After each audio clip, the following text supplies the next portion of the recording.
And Nick, what's your doppelbanger? Yeah, sure. Why not? It could be a doppelbanger. What's your doppelganger going on about now? Do you see him as like a sort of a... I like Owen. You know, he's got a lot of integrity, smart guy. So this is Owen Jones. Quits Labour to back new socialist pressure group, swiping that Keir Starmer shuns anyone to the left of Peter Mandelson. As leader reveals, he talks to Tony Blair a lot, which doesn't surprise anyone. So instead of being Labour, Owen Jones has left Labour and he's going to be in a part of a pressure group called We Deserve Better, which is kind of perfectly entitled sounding organisation.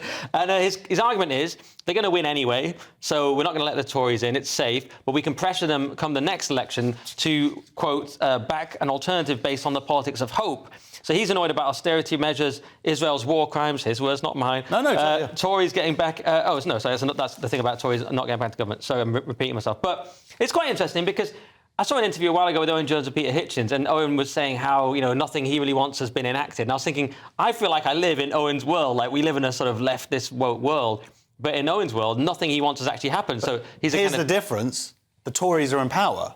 That's the big difference. So to blame Keir Starmer for not doing the bare minimum to improve people's lives, he's not in power. He's got to get into power to actually make some change. So it's a ridiculous complaint. But just lastly, just to finish my point, so that Owen doesn't say I'm misrepresenting him, to be fair to him, he's saying that, you know, Starmer's a Blairite, neoliberal, and he's not going to enact Owen's agenda. And of course, there is an argument. I think Owen should probably be more just wait though, because if you look at Blair, he was more radical. He was radical. He just did it in a clever way. And if you look at Starmer, his background is a Pabloite, which is a subset of Trotskyism. What he will do is get in and probably do all this leftist stuff in secret. He's just not telling you yet, Owen. You know, so he's being a bit tactical. You know what? That's actually genuinely what I believe, and I think it's absolutely ridiculous of Owen to do is sort of flouncing off like this. Because I mean, is he actually doing Labour and Keir Starmer a favour?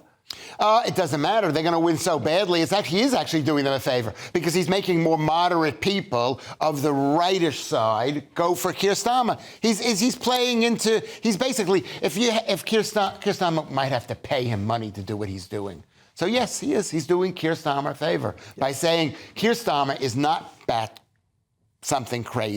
poo crazy like Owen Jones. Yeah, well, and also he's been sniping Keir Starmer for years. That's an excellent point. Why don't you say that that's an excellent point? I didn't understand it. Because Owen Jones is being so crazed left. He's making Starmer look better. He's making Starmer look better. So all the mass of the people on the right... But, Lewis, that was basically the question. That's what I said to you, really, as a question, but that was the statement I was making. In a broader sense, this just shows where we're going. Can you make me look good? We're going to have two parties in the middle, this Uni Party in the middle, the Tories and Labour, both basically left sort of parties with bits of wokeness, and then polarised. We're going to be polarised in terms of what the people actually want between right and left, and this is part of that trend. Yeah, right. And just to go to one point before we move on, what you were saying there, as you say, yes, that he's keeping 250,000 children in poverty. Well, he's not in power, so he can't do anything about it. Or backing the Labour leader who defends Israel's war crimes. Israel hasn't. Number one, I would say Israel hasn't committed war crimes, but number two, I would say more importantly, why is that the number two agenda for an imminent prime minister?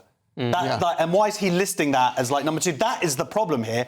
The UK want people who are actually going to deal with problems within the UK. Yeah, so the more Keir Starmer says that I'm not going to do that, the more everybody else goes along with Keir Starmer. Right.